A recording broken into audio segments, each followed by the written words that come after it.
Volume 3 is the largest volume so far, and yet there's only 2 articles in it. It's an exciting one because it contains Lenin's first major work, The Development of Capitalism in Russia, published in 1899, the same year that Edward Bernstein published his Evolutionary Socialism, A Criticism and Affirmation, which helped to create the reformist Marxist movement. In fact, this makes up the bulk of the 658-page volume. Lenin wrote this while he was in exile in Siberia, and actually, exile was an unintended gift from the Tsarist government because it gave Lenin the opportunity to read about Russian socioeconomics and the economic conditions of the peasantry. Thus, this work has more citations than almost any other work by Lenin. The book, despite being lengthy, is relatively simple in argument but complex in attack. Lenin wrote the book as a polemic against the Narodniki, who argued that Russia could skip over industrial capitalism to locate communism within the rural peasant commune. Instead, Lenin points out that the terms of the Narodnik analysis are already expired. Capitalism is in Russia, and it's turning large segments of the rural population into industrial workers while monopolizing the land.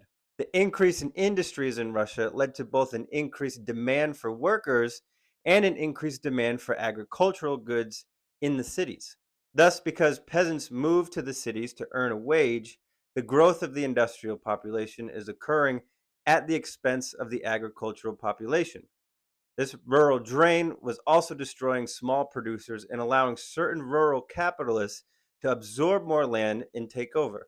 Lenin hammers this point home in the next chapter by analyzing statistics on the differentiation of the peasantry in over 8 regions of Russia, indicating a general trend where some peasants are becoming a bourgeoisie while others are becoming a rural proletariat, subject to wage labor. The rest of the book develops the history of capitalism's entry into Russia from its origin in the handicraft industry to its growth in major industrial enterprises.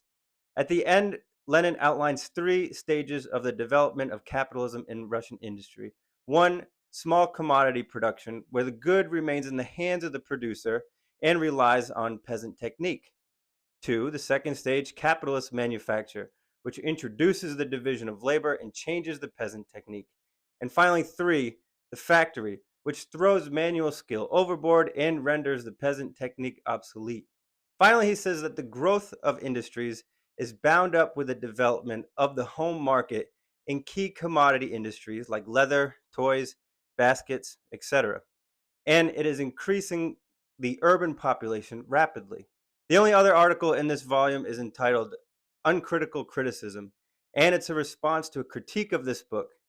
It's important because it marks the beginning of Lenin's transition from polemics with the Narodniki to polemics with other Marxists, particularly the emerging reformist trend. At the end of the article, Lenin brings up the fact that the critic referred to him as, quote, orthodox Marxist, not to be confused with those who ascribe to so-called new critical trend, as Lenin calls it.